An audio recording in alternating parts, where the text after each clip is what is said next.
Sa kapanahunan ng kadiliman, marahil ay maraming nagdurusa, maraming nagtatahimik, ngunit napapahamak, naninirahang sa takot at naghihinagpis. Hihintayin ko ang araw na itong lahat ay lilipas, malayo sa kabiguan at pang-aapi. Kaya kayong mga kalaban ko, mga dayuhan, huwag niyo akong salingin!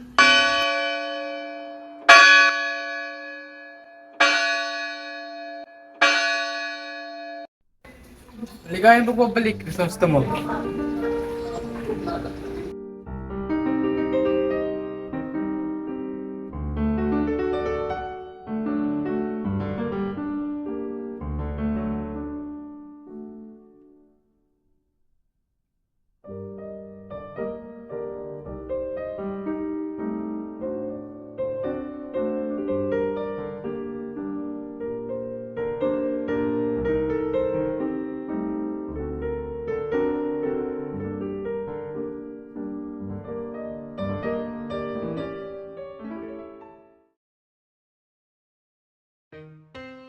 Magandang umaga sa inyo mga padre.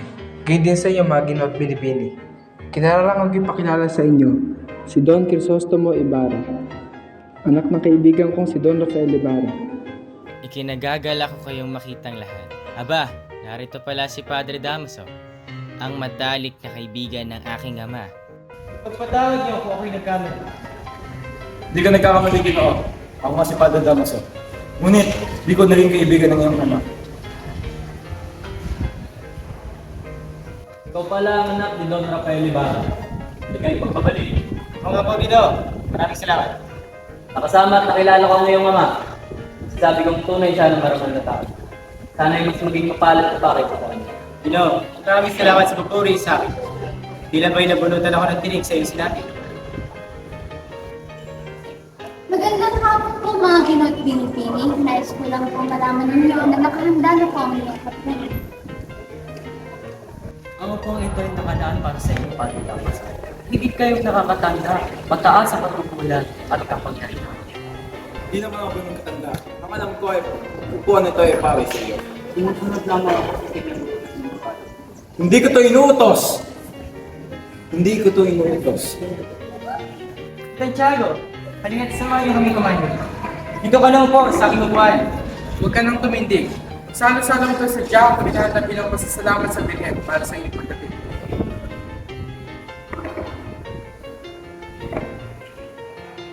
Salvadora, ihanda na ang mga pagkain. Nagpaluto talaga ako ng tinola para sa iyo. Batid kung matagal mo na ito hindi natitikman. Oy, oy! Hindi mo yan dito. Alam ng lahat ang paborito kong pagkain ay tinola. Esta may delicioso.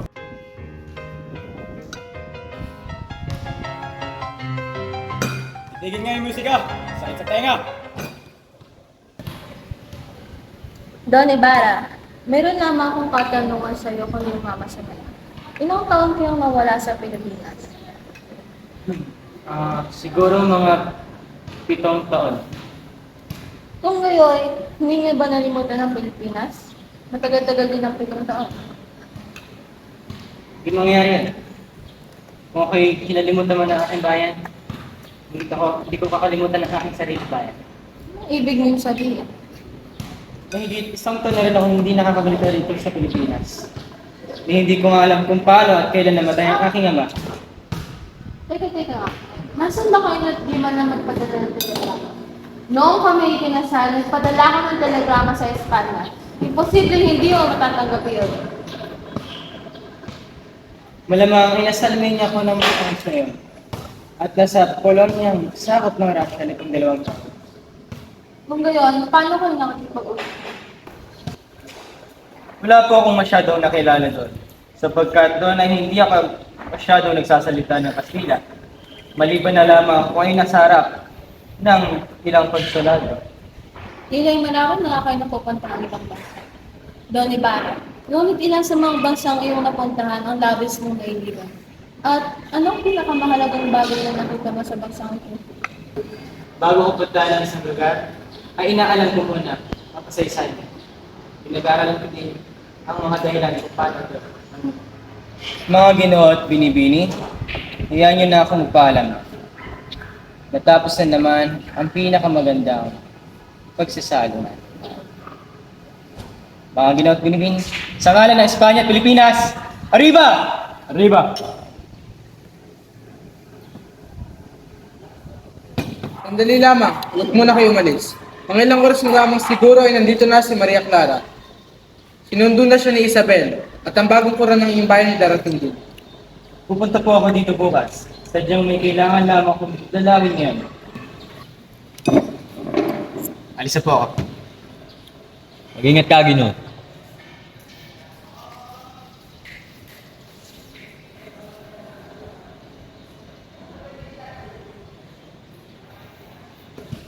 Nakita ninyo? Hindi matanggap ang pagsasalita ng isang kura. Akala mo kung sino siya? Ito ba yung bunga ang pag-aaral sa Europa? Kung ako masusunod ay dapat ipagbawal ang pag-aaral sa mga batang Indio sa Europa. Pagkat may masama itong epekto. Binata, mag-iingat ka. Ay magsilbing aral sa iyo ang sinapit ng iyong ama. Yo, mukhang malikit sa puso ninyo ang aking paano niyo bang ikwento? Pagkanyang Patid ang lahat ng nangyari sa iyong ama. Siya ay namatay sa bilanggo. ang ama ko? Namatay? Sino bilanggo? Sandali lang, Ginoo. Kilala mo ba talaga ang aking ama? Oo, si Don Rafael Ibarra. Nakakapagtakang hindi mo pa nalalaman. Itong mabahala. Sa bahay na ito, hindi pwedeng hindi maging marangal ang mga hindi nabibilanggo. Maaari niyo bang isalaysay sa akin ang nangyari? At bakit siya nakulong? Halika, sumama sa akin sa kortel. Sasabihin ko sa iyo, sinapit na ngayon. Ilang buwan pa lamang kayong umalis nang magkasamaan ng loob si Padre Damaso at ang iyong ama. Pinagbintangan ni Padre Damaso na hindi nangungumpisan lang ama mo, gayong matagal na niya itong alam. Mula noon, ay palagi na pinariringgan ni Padre Damaso ang iyong ama sa tuwing magmimisa siya. Ngunit, masasabi kong higit na marangal sa kanilang lahat, si Don Rafael. Nang mga panahong iyon, ay may isang kolektor ng buwis na dating artilyero. Tinanggal siya bilang artilyero dahil sa kasamaan ng kanyang ugali at sa kamangmangan. Dahil nga hindi marunong magbasa at magsulat, ay lagi siyang niloloko ng mga Indio. Inaabot nila ng pabaliktad ang kasalutan. Kunwari babasahin ito ng kolektor at pipirmahan na akala mo ay kinahig ng manok. Isang araw ay nagkaroon ng alitan ang iyong ama at ang kolektor. Ganito ang nangyari.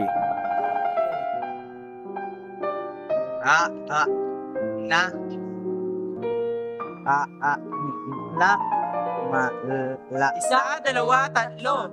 Ba, baby, bobo.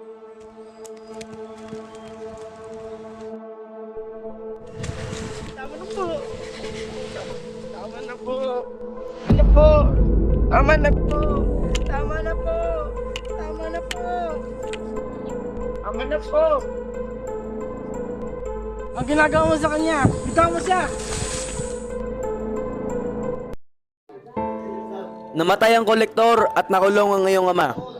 Lumabas ang maraming kaaway ng iyong ama at pinagbintangan siyang erehe at pilibustero. Pinagbintangan din ng iyong ama na nagbabasa ng mga limbag galing sa Madrid. Nag-iingat din daw mga pahayagang galing sa Madrid at mga litrato at sulat ng 3 Pilipinong pari na binitay dahil sa pagkasangkot sa rebelyon. Maging ang pagsusuot niya ng barong Tagalog ay kasalanan din daw sapagkat ang iyong ama ay apo ng isang Kastila. At ang isa pang rason ay hindi siya nangungumpisal na labag sa aral ng simbahang Katoliko. Siguro kung walang mga kaaway ang iyong ama ay hindi siya makukulong. Sinabi ng isang doktor na alta presyon ang naging sanhi ng pagkamatay ng kolektor. Malinaw na walang kasalanan ng iyong ama. Ginawa ko ang lahat, makalaya lang ang iyong ama. Lumapit ako sa kinaukulan, subalit tinanggihan nila ako. Ayaw nilang madamay sa demanda.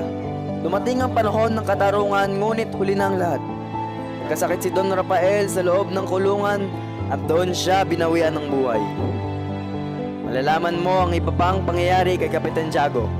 Kailangan kong bumalik sa kwartel. Hanggang sa muli, Ginoo. Maraming salamat sa impormasyon, Teniente. Oh, Maria Iya, bakit mag-isa ka lamang? Bakit tila malungkot ka? May problema ba? Wala naman. May iniisip lang ako. Gusto mo bang magbakasyon muna? Para na rin makalam ko sa Liwangan. Gusto mo ba gusto? Sa Malabon o San Diego? Sa San Diego. Pinsan, maaari ko ba muna makausap ang pinto?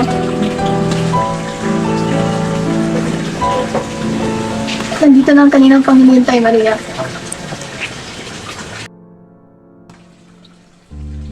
Nandito ka na pala, Ibarra. Ay, sige. May iwan ko na muna kayo. Bumabalik pa pala ako.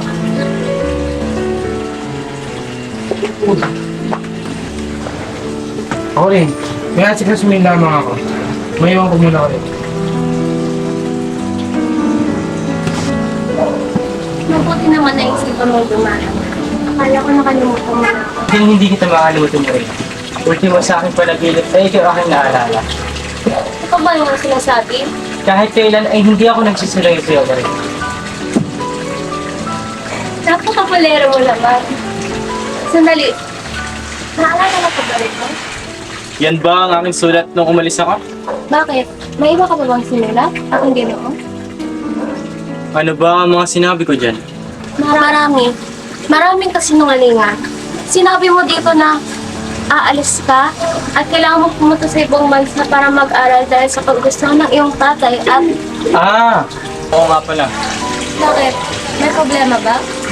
May kailangan akong puntahan. Pumaya ka na, hindi kita pipigilan. Pagdating mo doon, ialay mo tong bulakin at silipingan ng iyong. Huwag ka mag-alala, magkikita mo ulit tayo. Mag-ingat ka. At Ibarra. Maraming salamat sa iyong pag-unawa, Maria. Mag-ingat ka, Ibarra!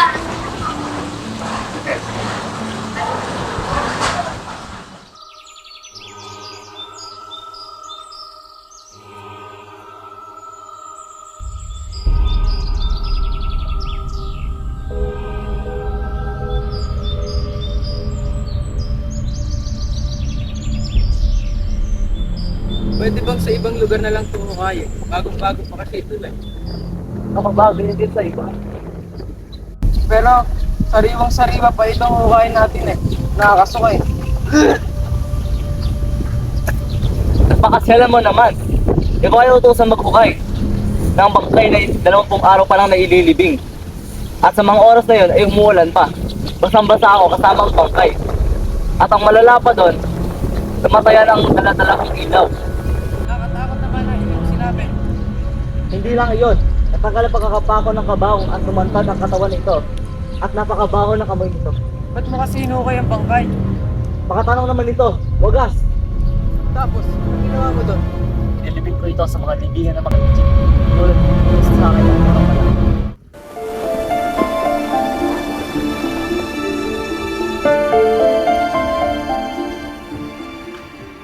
Pasensya na po, hindi ko masyadong dinadalo ang ginagawa.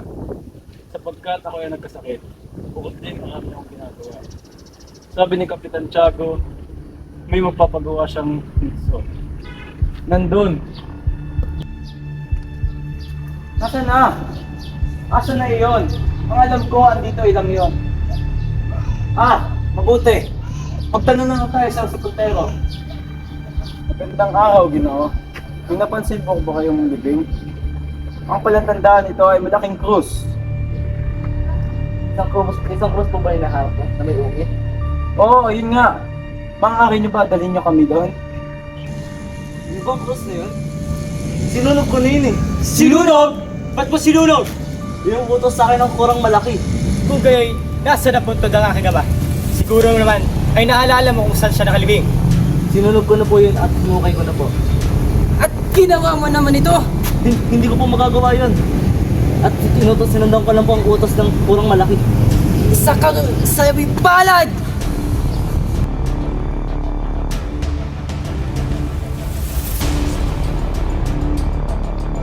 Anong ginawa mo sa bangkay ng aking ama? Wala akong ginagawang masama sa iyong ama. Ano wala? Magsabi ka ng totoo! Wala talaga akong ginagawang masama sa iyong ama.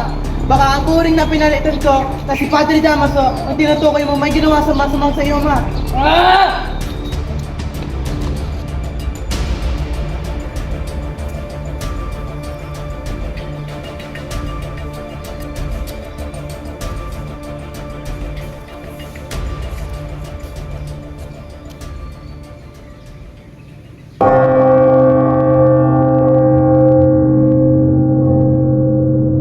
Kuya, punta ako to dito. Gusto ko na umuwi. Sana nagkasakit na lang tayo. Pa, pag sabihin niya, mas nahihirapan tayo kung magkakasakit tayo. Mamamatay sa sama ng loob si nanay at tayo naman sa gutom.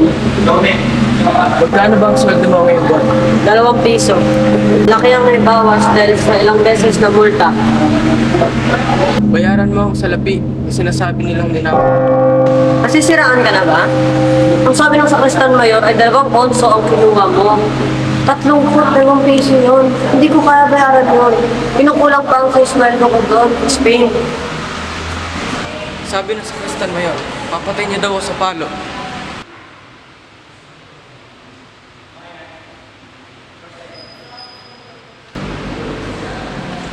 Kuya! Basilio, pumunta kita ng kalahati dahil mali ang iyong pagpapatuloy ng kampana. At ikaw naman, Basilio, hindi ka uuwi. Hindi mo binabalikan ng iyong mga ninakaw. Di pa yung tulad ko kami makauwi na. Hinihintay na kami ng aming ina. Hindi. Mamayang alas 10 ko kayo makakalis. Ginoo, alas 9 pa lamang. Pero di na kami pwede maglakad sa daan. Baka mahuli pa kami ng mga guardiang sibil. Bukod pa doon, malayo ang aming bahay. Malayo ang aming lalakbayin. Aba, inuutusan mo ba ako? Ito ang tatandaan mo, mas mataas ang posisyong preseno. Isaksak na sobor. Kaya wala kang karapatan para diktahan ako. Naiintindihan mo ba?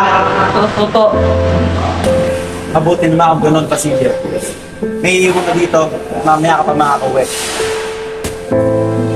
Ikaw naman, sumama ka sa akin. Kuya! Hello! Parang kawan nila. Na, isang linggo na namin hindi nakikita ang nanay namin. Parang kawan nila. Alas, saan kayo? Parang kawan nyo na. Pabalik ang natagal sa ngayon. Pangako. Ngunit ngayon, naghaos muna ako.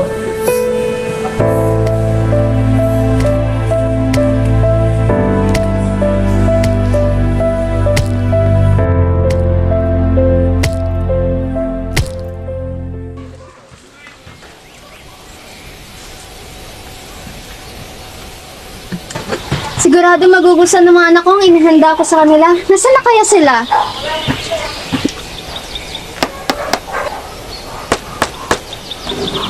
Oh, ikaw na pala yan, Pedro. Sabi nga! Sino pa ba inaasahan mo, ha?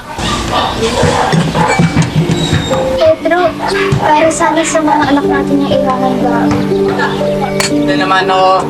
Yan ba ang ibig mo sabihin, ha? Hindi naman sa ganun, Pedro. Sige, kumain ka na. Huwag na! Wala na akong gana! Nay! Nay! Anak, ano nangyari? Si Crispin, nasan siya? Ang kapatid mo? Okay lang ako, Nay. At si Crispin, naiwan po siya sa kumbento. Naiwan sa kumbento? Ba't siya naiwan? Kinuha po siya ng sakristan mayor. Dahil pinagbibintangan po nilang nagnakaw si Crispin. Nakakaling Diyos! Naligtas niya si Crispin! Anak ko si Crispin! Pinagbintangan siyang magnanakaw! Kawawa naman ang aking bunso!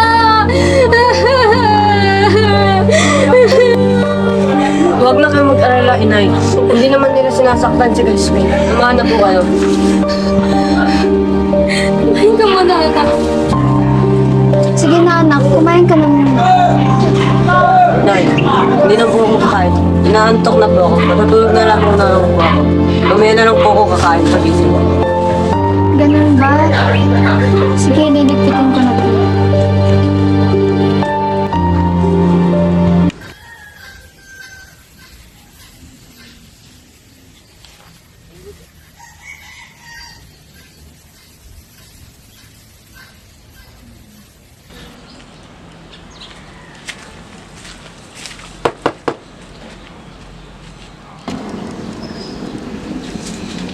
Ba't po kayo naparito dito? Ano po may tutulong ko sa inyo, mga Ginoo? Ikaw ba ang ina ng mga magnanakaw? Magtapat ka kung ayaw mong barilin ka namin. Ano na mga magnanakaw? Asa na ang mga salapi na ibinigay sa'yo ng anak mo kagabi? Salapi? Anong salapi? Huwag ka na magsinungaling. Sabihin mo na lang kung saan mo dinala ang iyong mga anak. Ang malaki ay nakatakas na. Nasaan na yung maliit? Mga Ginoo, si Crispin po ay matagal nang hindi umuwi. Punta po ako sa kumbento at... Tama na! Ang mabuti na lamang ibigay mo lang sa amin ang salapi na ninakaw ng iyong anak kagabi. At ngayon ay papabayaan ka na namin. Pero hindi magnanakaw ang mga anak ko. Kahit wala silang makain ay hindi nila magagawa iyon. Kilala ko ang mga anak ko. Kung gayon ay sumama ka na lang sa amin. Bitawan niyo po ako. Hindi po magnanakaw ang mga anak ko. Bitawan niyo po ako.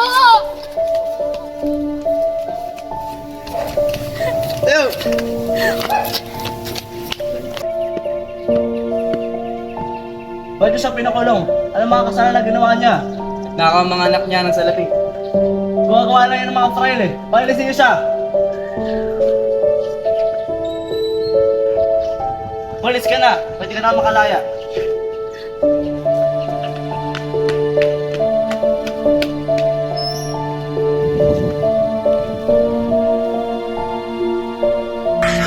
Crispin!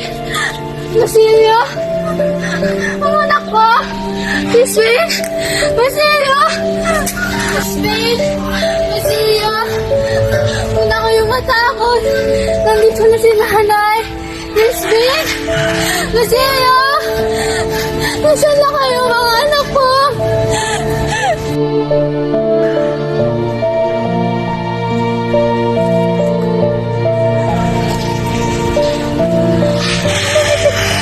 Ang damit ni Basilio! May dugo! Basilio! May dugo! Crispin! Basilio! Nasa ba na lang?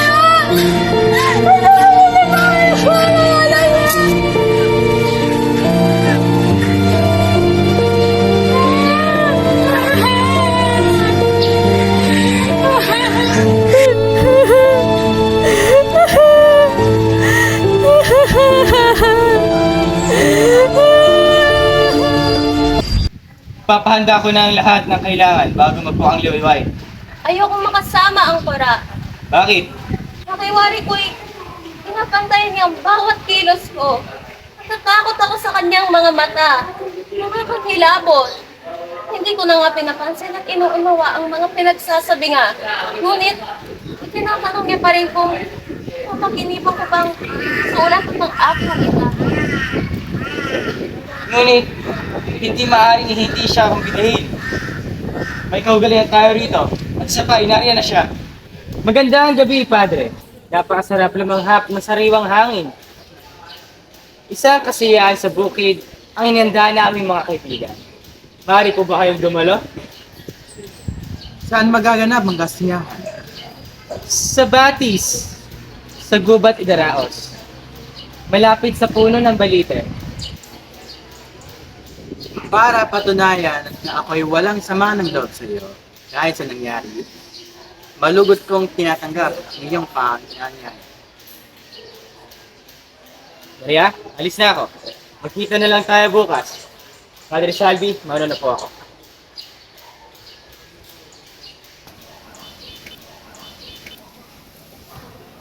Ginoong Crisostomo Ibarra, Oo, ako nga. 2 araw ko na kayong iniintay dito sa bayan ng San Diego. May kailangan ka sa akin? Tinatawag nila ako tulisan, kaya't ni isang walang nagnanais tumulong sa akin. Nawala ang anak ko at ang nabaliw kong asawa na si Sisa. Anong kailangan mo sa akin, Ginoo? Nais ko lang humingi ng tulong sa inyo, Ginoong Crisostomo Ibarra.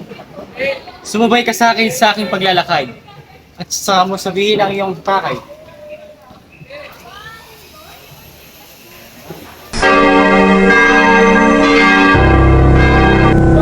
At itinawag ko sa kanila ang mabuting kalooban upang palaganapin ang pang-aral. Hindi mo binawi ang biyaya ng nasa kanilang bibig at halip sa bibigyan ng tubig upang mapawi ang kanilang mga babaw. Ang mga salita ng Diyos ay ang magpapaunlad sa inyo. Kaya't kayo makasalanan, masdan nyo siya ng buong paggalang at pagsisi. Tignan nyo lamang si Gideon, ang matapang na si David, ang matagumpay na si Roldan. Ang Guardia Sibil ay kalangitan na lalong mahakas kaysa sa lahat ng mga sibil. Ginoong Alvarez, Di ba tigit na matapang at makapangyarihan ng Cruz kaysa kahit mga anong sindata? Mga kapatid, nakakapat lamang na isa sa buhay nyo ang mga salita ng Diyos. Dapat ay sinaulo ninyo ang banal na kasulatan. Baka naman di ko kayo masabihan pa. Mag-iingat ka kaibigan, sa pinapatayo ninyong paaralan ay huwag kayong lalapit sa unang batong ihugas at huwag rin kayong lalayo sa ura. Ngunit bakit? Nagbabagtang panganib sa inyo. Gusto huwag na lang kayong magtanong at sundin nyo na lang ang sinasabi ko. Para naman din to sa inyo eh.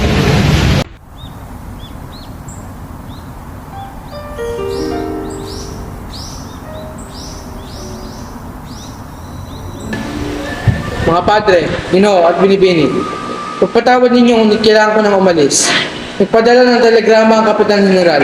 Siya ay darating na ika-4 ng hapon. Kailangan ko lang mag-ayos sa bahay para sa kanyang pagdating. Pagkat sa tahanan ko siya tutuloy. Paalam.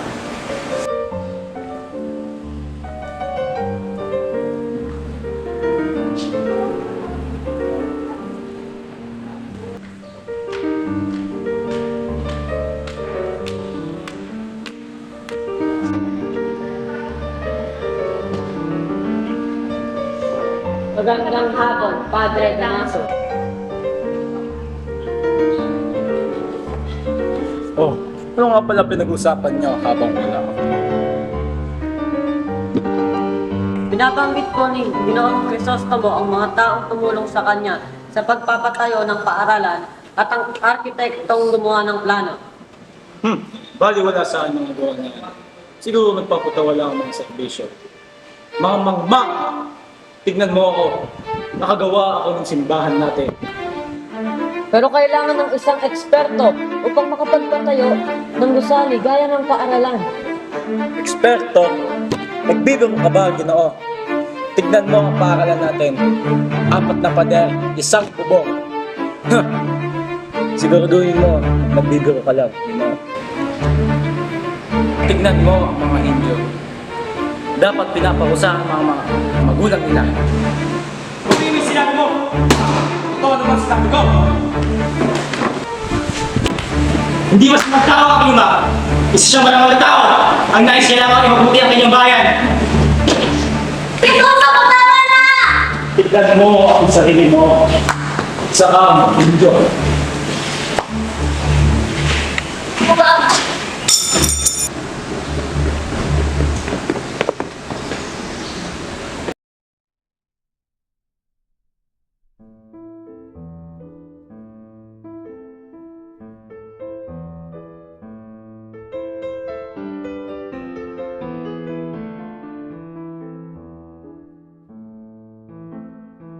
Magandang araw sa inyong lahat. Saan nga gusto ka lang sa may bala? Kaya lamang po ay architect. Baka nahuli lamang siya sa kanya. Kung dito ako saan, saan siya? Hindi ko siya makakapunta. Kung saan ang anak ko, si Maria Clara? Ang pamangkin ko ay nasa Rosemary. Ay, may inaasik ako. Sige, maiwan na muna namin kayo.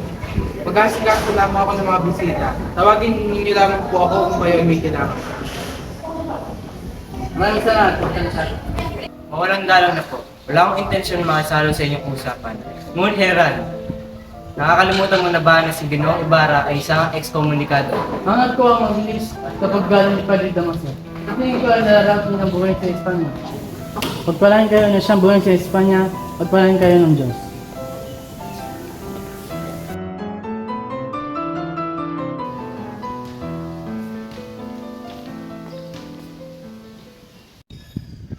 Ginoong Crisostomo, mag-aalala kang makita ka. Pakayusap, maupo ka.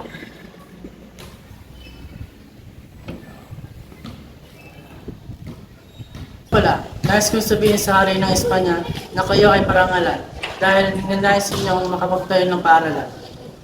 Maliit na bagay lamang po ang aking nagawa. Di ko na po kailangan ng parangal para doon. Ibig niyo bang sumama sa akin pabalik sa Espanya? Sapagkat naniniwala ako na hindi bagay ang bayan na ito sa inyong angking katalinoan. Hindi ko po kailanman malilimutan ang iyong kabutihang loob. Ngunit mas maligayang mamuhay sa sariling lupain kung saan namuhay rin ang aking mga magulang. Kung yan ang kagustuhan mo, hindi na kita hadangan. Pinapunta nga pala kita dito upang magkausap kayo ng inyong kasintahan na si Maria. Sige na, punta mo na siya at pupunta mo ang kanyang ama dito para walang sagabal sa inyo. Mauna na po ako.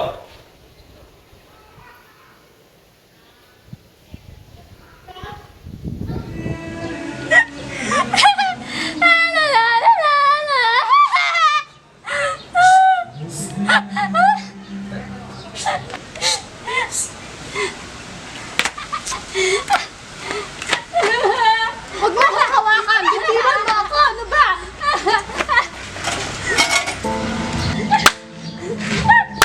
Bawas! Magkanta! Ikaw!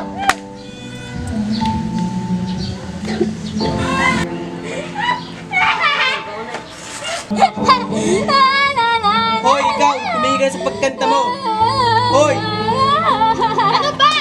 Tumigil ka na nga sa pagkanta mo! Bingi ka ba? Sus, marunong pala mag-Tagalog to eh. Nag-iinarte lang. Bahala na! Bahala na! Ikaw! Ikaw naman ang sayaw! Ano ba? Bingi ka ba? Sabi ko ikaw! Ano? Sayaw! Sayaw! Sayaw!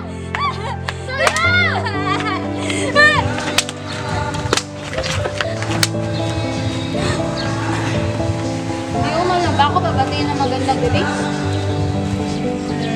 Marto! Bakit po? Pabihis mo ang babaeng ito. Pakainin mo siya at gamutin mo lahat ng sugat niya. At padala mo rin siya kay Gunong sa Sumaybara. Bukas. Konsolasyon, tayo mag-uusap. Bakit na naman? Ano na naman bang ginawa ko? Kailan natin mag-usap?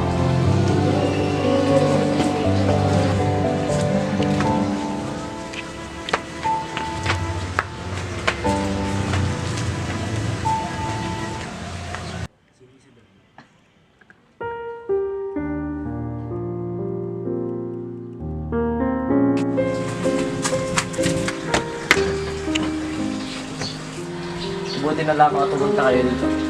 Pupunta ko sana kayo ngayon dahil sa inyong mga kambing na sumisira sa aming bakod. Sa susunod na makita ko ang inyong mga kambing na sumisira sa aming bakod, papatayin ko na sila. Ngunit, hindi yan. Pinodaan ko dito. Naririto ako para ipaalam sa inyo na nanganganib ang buhay ng marami. Mamayang gabi ay magaganap na pag-aalsa. Sino sa kanila? Sino? Pupunanan ko sa lahat ng bala. Binahon ka at makinig mabuti. May sapat na oras tayo hanggang 8 ng gabi. Nalaman ko ang pag-aalsa sa umpisa ng isang babae na nagsabing sasalakayin nila ang kwartel, bento, at kukunin ang palwa ng mga gwardiya sibil at papatayin lahat ng mga Kastila. Sabihin niyo sa akin kung sino ang babae at agad ko siya ipapadampot. Pagpatawad ninyo, ngunit hindi ko pwede sabihin ang pagkatapos niya. Ang kumpitsan ay sagrado ay hindi dapat ipagganit sapagkat ito ay isang malaking kasalanan sa Diyos. Kung gayoy, kailangan natin humingi ng tulak sa ibang pangkat. Yan! Yan ang mas mainam na Diyos. Nga pala, pwede ka ba magpadala ng 4 na gwardiya sibil sa kumbento? Kakaasa kayo, Pai. Salamat, Ginoong. Ingat sana kayo. At mamaya ang kawalan ng gabi ay mag-uula ng bituin at tus. Paalam na. Hanggang sa muli.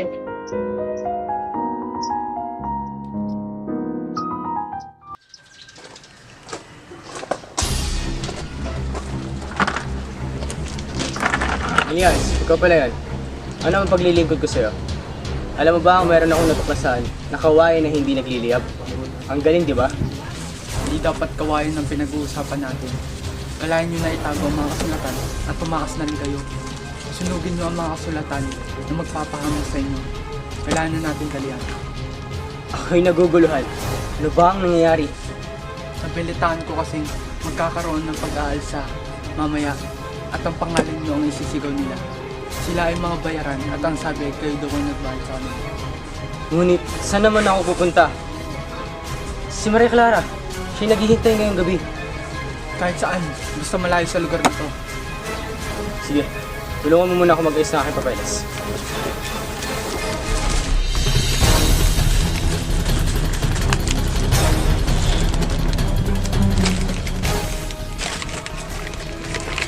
Ginoo, kilala mo ba si Ginoong Pedro Ibarra Mendia? Oo, siya ang nuno ko sa tuhod. Alam bang matagal ko nang hinahanap ang apelidong ito? Tignan mo naman, oh. Ikaw pa ang binigay sa akin ng Diyos. Dapat ka mamatay! Elias! Uminahan ka, Elias! May pag-usapan natin to. Sige, hahanap muna ako ng bangka. Gagamitin yung pantakas.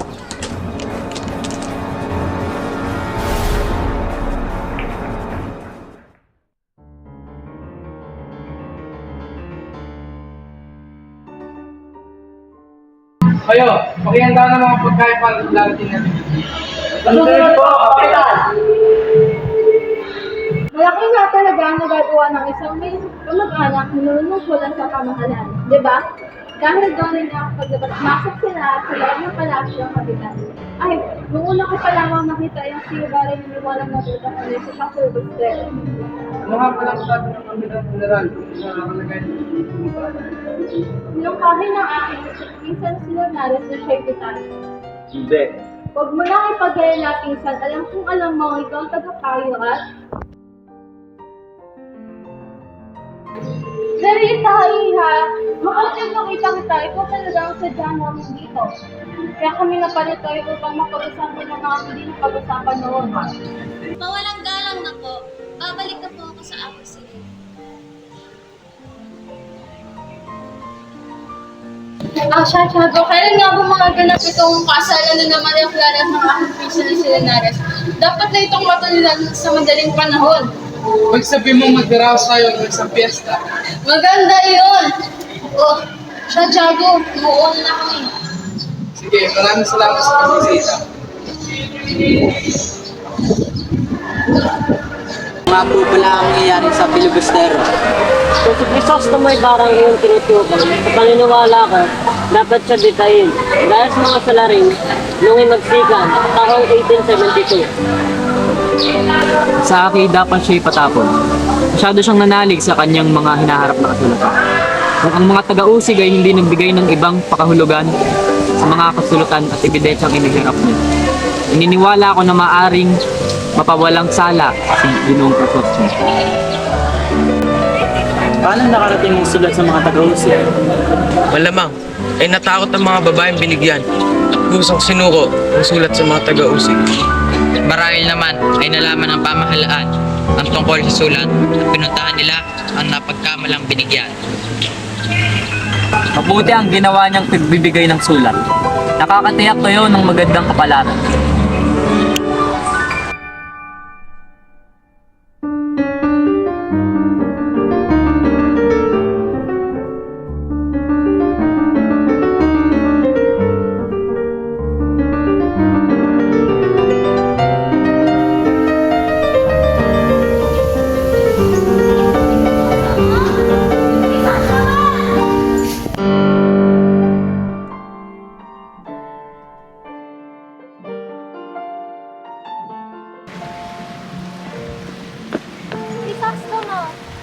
Ako nga, sa bangkay ng aking ina, ay nangako akong paliligayahin kita. Ano man aking maging kapalaran, magagawa mo magkulang sa iyong sumpa. Hindi mo siya ina, ngunit ako ang anak niya, banal sa akin ang kanyang alaala. Sa gitna ng libong panganib, pumarito ako upang tuparin ang aking sumpa at ipinahintulot ng pagkakataon na ikaw ang makausap ko. Nagsadya ako rito upang sabihin sa iyo, bago ako lumisan na pinatatawad kita. Ngayon, lumigaya ka nawa at paalam. Crisostomo, isinugo ka ng Diyos upang iligtas ako sa kawalan ng pag-asa. Tigyan mo ako at hatulan! Hindi ako naparito upang hingan ka ng opinyon.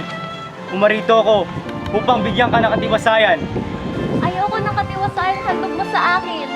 Ako lamang ang makakadulot ng katiwasayan sa aking sarili. Hinahamak mo ako at pumapait ang aking kalooban habang buhay dahil sa iyong paghamak. Ano ba ang iyong nais? Na manalig lagi kitang mahal. Naganilangan ka sa akin. Naganilangan ka sa kaibigan mo mula pagkabata na hindi kailanman naglihim sa iyo ng kahit ano. Naunawaan kita. Kapag nalaman mo ang kasaysayan ko, ang malungkot na kasaysayang aking noong may sakit ako, maawa ka sa akin at hindi mo ingitian ang ganyan sa aking paghihirap. Sinabi nga sa akin, ng taong hindi mapahintulan ang ating insang dibdib sapagkat ibinawal ng kanyang budhi at mapilitan siyang ibunyag sa madla dahil ang aking ama ay si Padre Damaso. Dadaling ko kayo sa bahay ng isang kong kaibigan sa Mandaluyong. Ihahatid ko na lang sa inyo ang inyong salapi. Gamitin niyo iyon para sa pangingibang bansa. Mga ibang bansa? Sa ibang bansa, makakapamuhay kayo ng tahimik. Marami kayong kaibigang Espanya doon. Matutulungan kayo nito para kayong mapatawad. Elias, iniligtas mo ang buhay ko ng 2 beses sa kabila ng kasiwian ng ating angkan. Marapat na lamang na ibalik ko sa iyo ang iyong salapi. Sumama ka sa akin at tayo mangingibang bansa at magturingan tayong magkapatid. Tayo'y kapwa sa wimpalad sa ating bayan. Hindi ako magiging maligay sa ibang lupain. Dito ako nais magtiis at mamatay. Pero, bakit ako pinapalis ninyo? Sa ibang bansa ay maaari pa kayo magtagumpay. Kung daranasin nyo ang ibang bayong hirap, ay baka dumating ang araw na itakwil nyo ang sariling nating bayan. Hindi totoo yan. Wala akong ibang iniisip kundi ang kapakanan ng ating bansa. Hindi nyo ako naunawaan. Naniniwala ako na iniibig nyo ang sarili nating bayan sapagkat wala pa kayo nadaranas na hirap. May katwiran ka, Elias. May katwiran ka. Ako'y taong umaayon sa takbo ng panahon. Malinaw na sa akin ang lahat. Ngayon ang ating bayan ay may nabubulok na sakit na kailangan pang lunas. Isang kanser ng lipunan na kailangan gamutin at sugpuin. Crisostomo, mahuli tayo. Ikaw na ba ang tumakas at mamangka? Huwag kang umalis. Tayo lumaban. Crisostomo, magkita na nga tayo sa pagkutang iyong mga ninuno. Mag-iingat ka! Crisostomo, bumalik ka dito!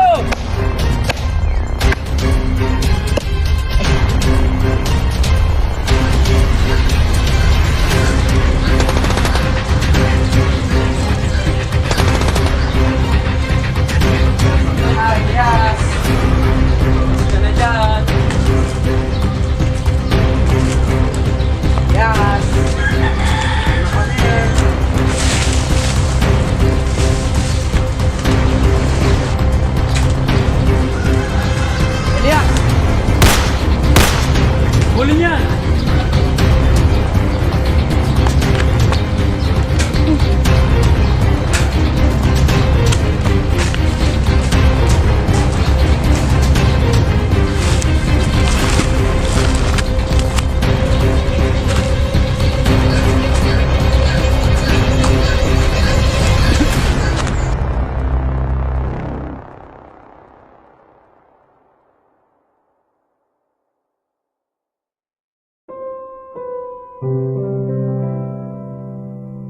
Hindi ito maaari.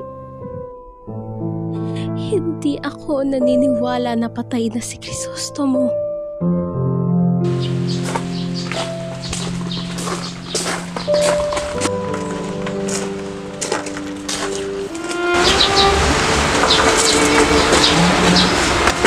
Natakot ka, no? Di mo ba inaasahan ang aking pagdating? Nandito ako para masaksiyan ang iyong kasal. May sakit ka ba, anak?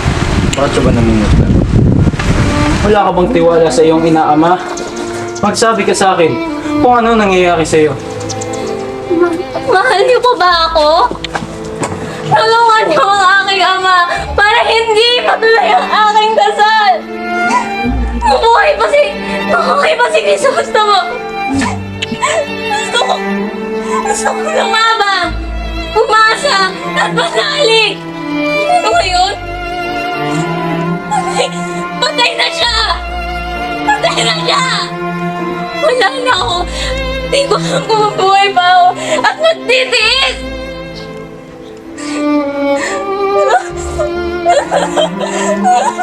David, sinumabit ko. Ayaw magpakasal! Kani-kanino ba yung buhay pa ni Crisostomo?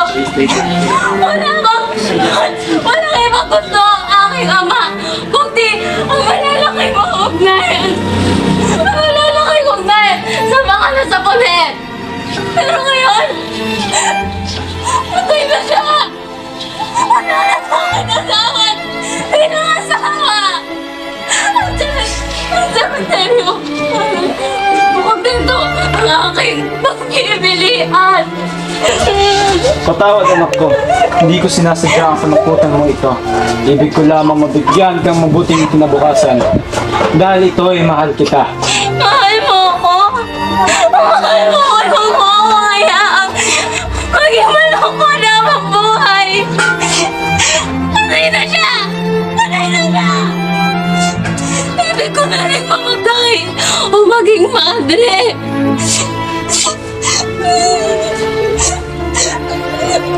Isang madre, di mo lang alam anak ko. Ang mga misteryo na kubli sa mga pader na yon. Matanda na ako, Maya. Humiling ka na sa iba pa. Mahalin ang binata kahit sino man siya. Huwag lang ang kumbento. Ang kumbento! O ang kamatayan! Diyos ko! Diyos ko! Diyos ko! Pinagpukusahan mo ako. Pagpalain mo ang anak ko. Ayokong mamatay ka. Magmamadre ka!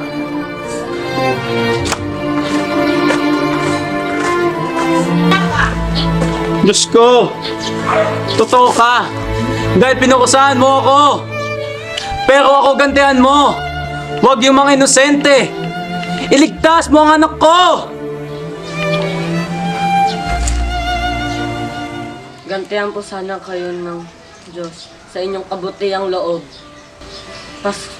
Ngayong Pasko, gusto ko sana umuwi para makita ang aking ina at kapatid. Hindi ka pa lubusang magaling. At lubang may kalayo ng inyong bayan, mahirapan ka makauwi sa inyo. Tiyak na naghihintay ang kalooban ng aking ina sa paghahanap sa akin. Kayo marami anak, upang kami dadalawa lamang na magkapatid. Babalik po ako dito at isasama ang aking kapatid.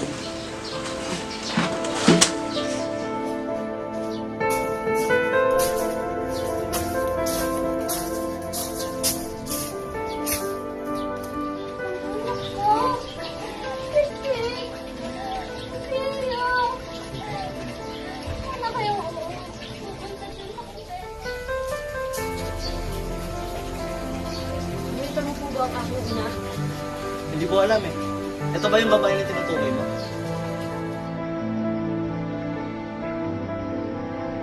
Ina! Ina! Ako po ito si Basilio, Ina! Ina ka ba? Ay! Ano yung anak ko? Ina! Ako po ito, Ina! Ako po ito si Basilio! Pinama na! Pinama na ako! Sandali lang! Ina! Ina, tumigil ka!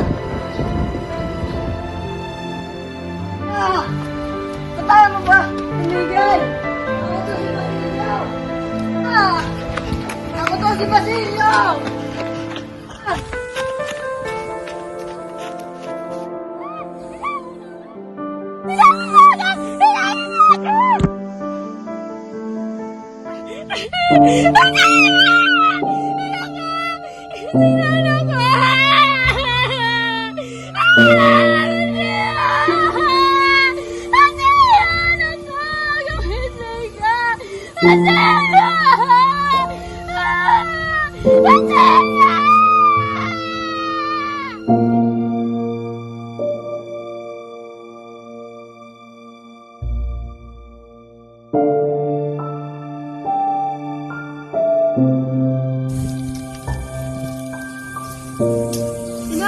Gising ka na, ina! Ina! Ina!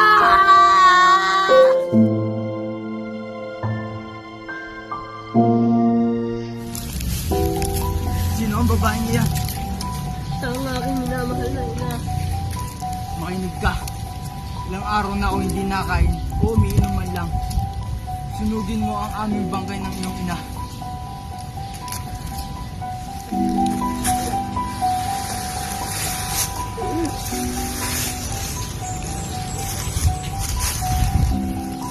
Sa susunod na henerasyon, huwag mong kakalimutan ang ginawa namin para sa inyong bayan.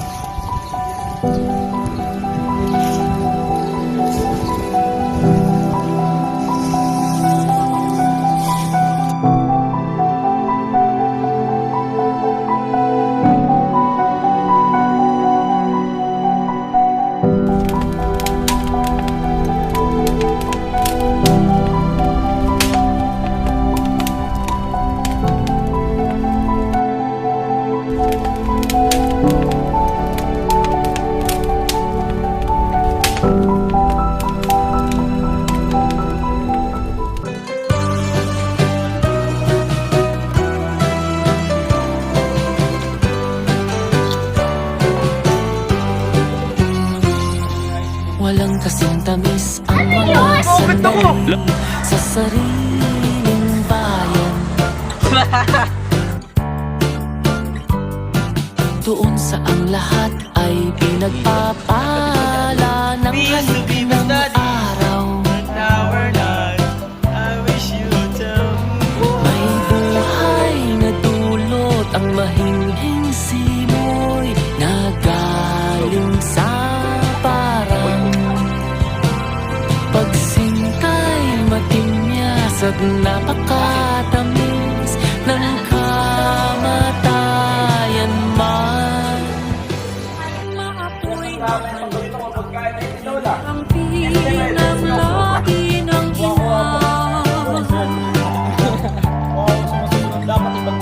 pagising ng sanggol sa kanyang kandungan na walang balisa. Pagkawit sa liheg ng bisig na sabik, papaumaga na. At ang nagniningning ay nangakamitit, pupos ng ligaya. Mamatay ay langit kung dahil sa ating lupang tinubuan. Doon sa ang lahat ay pinagpapala ng halik ng araw. Ang mahinghing simoy na galing sa bukid ay lubhang mapanglaw. Sa walang ina, wala nang tahanan, walang nagmamahal.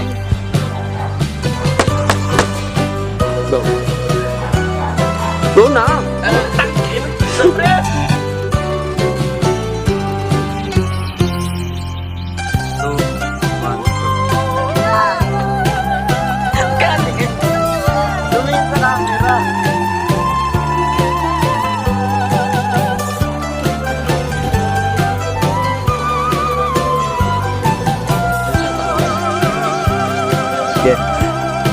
Sabihin niya sa akin kung sino ang babae at agad ko siya ipapadampot. Nadulot ang mahinghing simoy na galing sa parang pagsintay matimyas at napakatamis ng kamatayan man.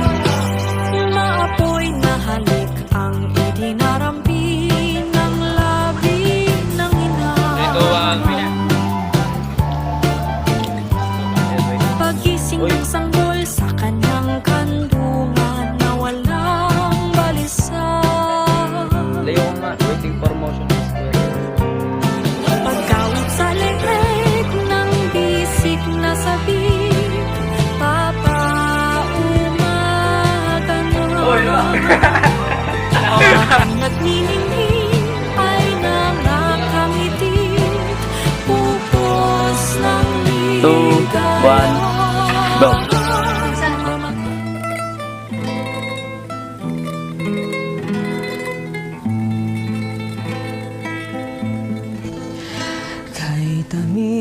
nais mabuhay sa sariling bayan, magiliw ang lahat sa halik ng araw. Ang hanging may samyo, nagbibigay buhay, kamatay ay langit, pag-ibig ay banal. Kay tamis mabuhay sa sariling bayan, magiliw ang lahat sa halik ng araw. Ang hanging may samyo, nagbibigay buhay, kamatay ay langit, pag-ibig ay banal.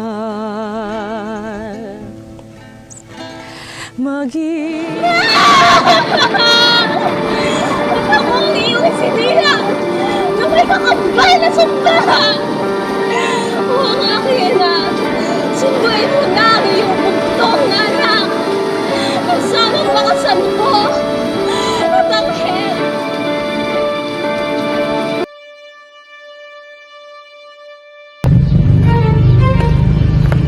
Senyor Simon, ako po ito, si Basilio. Senyor Simon, ano po ang may tutulong ko sa inyo? Senyor Ibarra? Batid mo kung sino ako. Para sa'yo, hindi lamang ako si Simon. Alahero na naglalako ng mga alahas para makaudyok sa mga makapangyarihan na kabili ng kanilang mga anak. Aking mga hiyas. Ako ang hukom na nais magparusa ng sistema sa pamamagitan ng sarili nilang krimen. Digmaan sa pamamagitan ng papuri. Kaya kailangan ko ng tulong. Kayo, mga kabataan,